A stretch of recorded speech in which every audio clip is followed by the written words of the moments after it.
Hello, this is a review of the Sound Blaster Recon3D sound card, model SB1356. Now the card comes with one stereo beam-forming microphone, the card itself, which looks quite nice. It's a nice hefty card, but not too heavy and not too light. It's got an interesting window so you can see inside. It's a PCIe Express.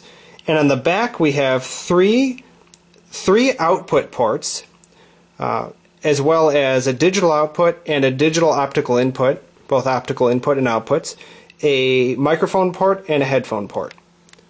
Overall, the card looks really nice. Comes with the CD for the software and the quick install instructions.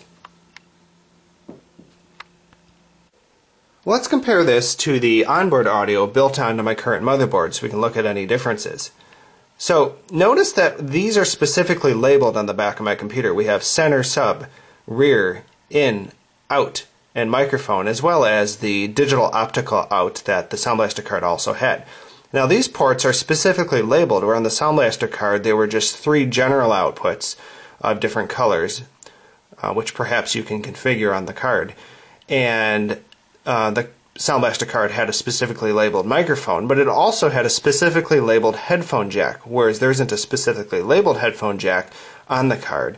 However, there is on the board on the front of my case a headphone jack on the front for HD audio.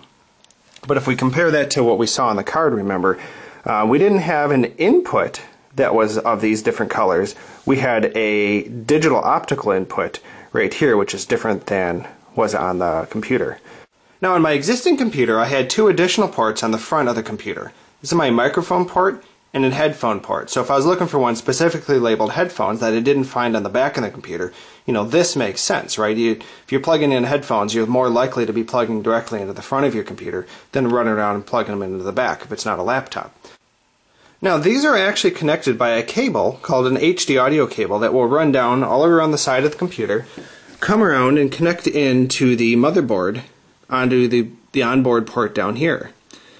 Now if I want to be able to use the headphone jack on the front of the computer on the particular card, rather than running around plugging it in directly into the back of the headphone port here, what I'll want to do instead is, you see there's an extra connector here? So basically, if you look at it, see the HDA? This basically means that it's the HD audio port. So I'll be able to take that same cable and connect it onto the card right there, so that I can run all of the sound through this card instead of the onboard audio. Now to install the sound card, you're going to want to find an available PCI Express socket that would match the card that you see here. And inside my computer we see that I have two of them. Here's one PCI Express socket, and here's another PCI Express socket. So if all things are equal, well, then choose one that's either more free, so I don't want to get it in the way of my fan power for my rear fan, so I'm going to choose this port down here, and it also keeps it away from high heat sources like my processor if I were to mount it right below the processor. So I want to keep things more airy in my case, so I'm going to choose this connection, and all you do is take off the slot for the matching back panel.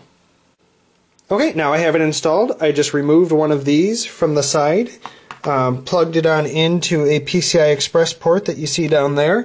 It went in really easily. I didn't have to apply much pressure at all. Oh, that's probably partly my motherboard letting it in.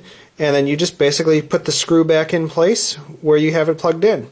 It was really easy to pop in. And then you can see that the jacks line up on the back panel, so that we had seen before outside the computer.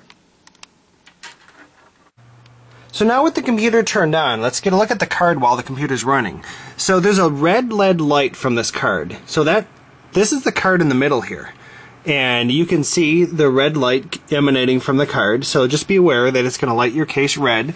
In my particular case, there's a whole lot of other things going on, so it matches the style. Things going on the motherboard, my fans are red and so on. So it's a good color match with what's going on in the system. And now the results. Now I was really impressed with, from the time I turned the computer on with the sound card installed for the first time, that sound was already cranking even without installing the drivers for that, and it sounded transformed and better. The MP3s that I purchased from Amazon sounded more lifelike, the band sound, the instruments sounded to surround me more. And then you're definitely going to want to install the software that it comes with. And now, after I installed the software for the first time, it actually sounded significantly worse than the onboard audio. And it sounded great before I ran the install. And the reason is, you'll have to go to the speakers and headphones menu and tell it that what your speaker setup is. So by default, it defaults to 5.1 surround sound, but I have stereo speakers. And so once I set it back to stereo speakers, it sounded great again. So just be aware of that.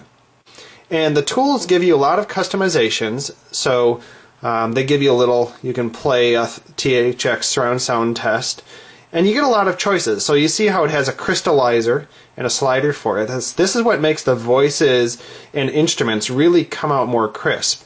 Surround sound makes it sound more surround sound, but has a less effect on stereo speakers.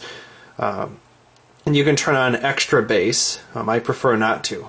And you have all sorts of other great things like Smart Sound, and Dialogue Plus helps dialogue come out more clearly.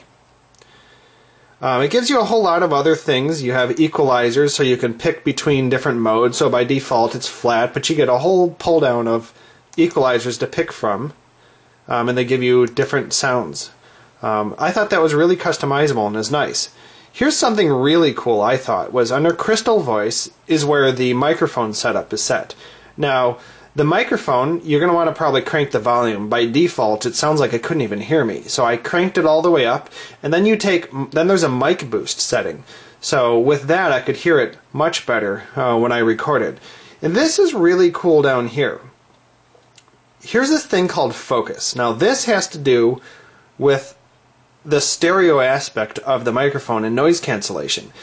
It will actually hear you. So over here is my microphone, and remember, on the left side there's one microphone, and on the right side there's another microphone, and it will actually tell where you are relative to this. So I'm actually sitting slightly offside. I mean, I could move this to the middle and it would be fine, but I'm off to the side, and even at this narrow angle it doesn't pick up my voice because I'm not sitting right in front of it. Now if I move myself just this much, it now picks up my voice.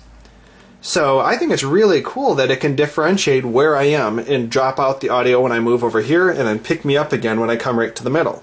So if you aren't going to move it to the middle of the monitor like I should, you can go ahead and just slide this bar to give more tolerance, of course. And one other thing is that the power consumed by this card was much less than I expected. It only took 1.4 watts of extra power to have this card installed in the computer. Now when the computer's off for sleep, it made no difference, but according to my kilowatt meter, when the computer is idle, playing music, or playing video, it used 1.4 watts more power. And comparing to high-end video cards that really drain power on your system, and on the order of sometimes 100 watts or hundreds of watts depending on the video card, I figured this is a high-end sound card and it's probably going to really drain on power, but it definitely did not. My computer used to idle at 50.2 watts, and now it's 51.6 watts is what it idles at. It doesn't actually change your Windows experience score at all, by the way, having this card on. So I'm really happy with it. I think this configuration tool is pretty useful, but do remember to set it to your mode and play around with the Crystal Speech to boost the microphone to fit your system. Thanks for watching the review.